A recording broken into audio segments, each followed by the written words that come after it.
સાબરકાંઠાના ઈડરની અંદર વરસાદી માહોલ જામ્યો છે અને વરસાદ ખાબક્યો હોય તેવા દ્રશ્યો પણ સામે આવ્યા। સાબરકાંઠાના ઈડરથી આ જાણકારી મળી રહી છે। વરસાદ વરસવા પામ્યો છે।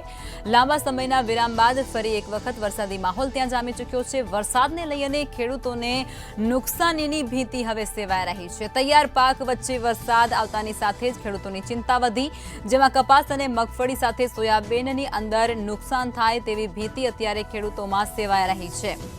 સાબરકાંઠાના ઈડરની અંદર લાંબા સમયના વિરામ બાદ ફરી એક વખત મેઘરાજાએ મંડાણ કર્યું છે। વરસાદ વરસતાની સાથે જ ખેડૂતો છે તેના અંદર અત્યારે ચિંતા વધી ચૂકી છે, કારણ કે તેમનો જે તૈયાર થયેલો પાક છે કપાસ, મગફળી અને સોયાબીન, આ તમામ પાકોની અંદર આ વરસાદને કારણે નુકસાન થાય તેવી ભીતિ સેવાઈ રહી છે અને તેને જ કારણે ખેડૂતોમાં ક્યાંક ચિંતા અત્યારે જોવા મળી રહી છે।